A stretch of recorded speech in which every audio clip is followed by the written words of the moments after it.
अस्सलामुअलैकुम। अज का व्लॉग शुरू करता अल्लाह दे फजलो करम नाल। तां हुण जी तकरीबन 2:30 दा टाइम है। जुम्मा पढ़ के आया मैं हुण मैं आ गया मैं पट्ठे वड्ढन। चेक करो मक्की दे पट्ठे ते आ मेरे आ ते इधर चाचू दे चाचू दे थोड़े ज्यादा खड़े आ, मेरे थोड़े रह गए ते ये पट्ठे वड्ढ के अगे जल्दी मतलब मैं पट्ठे वड्ढने उस तो बाद जाना मैं जमनेजियम ते जमनेजियम अज हैगा वा साडा कबड्डी दी मतलब 6 तरीक नूं अगे मैच वा। अज जरा उन्होंने तस्वीरां लैनियां, एक दो मुंडे दी रेड पैनी आ। उस तो बाद फिर साडा मतलब फाइनल होना वा सारा जेड़ा डेटा वा ते फिर 6 तरीक नूं साडा फाइनल मैच होऊगा ते बाकी हुण मैं छेती पट्ठे वड़दा वा क्योंकि उधर भी 3 बजे जाना वा। 2:30 का टाइम आ, 3 बजे तक बड़ी मुश्किल नाल पट्ठे छट्टे पा के ते शायद मैं पहुंच सका। फिर छेती पट्ठे वड़दा फिर उधर भी जाना। हाँ जी, तो जिस मैं पट्ठे लाया सी लिया के पा पू के ते उस तो बाद यासर नूं लैके हुण मैं आ गया वा जिमनेजियम ते जे तुसीं चेक कर सकदे ते अगे हुण जिवें तुहानूं मैं दस्सिया सीगा कबड्डी दा मैच है ते कबड्डी दा मैच खेडना है वो सामने मस्जिद है ते इत्थों असीं वज़ू करन लगे। वज़ू करके असीं नमाज़ पढ़ ली, उस तो बाद मैं तुहानूं मिलदा। हाँ जी, तो नमाज़ पढ़ लिया ते अगे हुण असीं तैयारी है। ग्राउंड चेक कर सकते हैं सट गया वा ते मैं थोड़ा उरे खड़ा वा क्योंकि उधर ढोल शोल म्यूजिक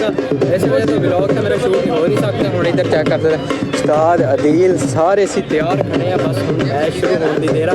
मैच कितने है? मैच तो 6 तरीक नूं शर्मनी है। हाँ जी, तो जी हुण ग्राउंड जे पहुंच गया। चेक करो ग्राउंड एक मिनट आ ग्राउंड है इधर स्टेज लगा हुआ वा जिथे सारे बड़े अफसरां ने बहना वा। हुण असीं इधर खड़े हैं तो परे चेक कर सकते हैं इधर भी टीम एक तैयार हो रही है, एक टीम वो परे तैयार हो रही है। टीमां काफ़ी आई हुई वा।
हाँ जी, तो जी हुण मैच मुक गया वा ते मुंडे सारे चेक करो सामने आ गए वा ते इन्हां नूं इनाम सौण लगे वा ते बाकी तुहानूं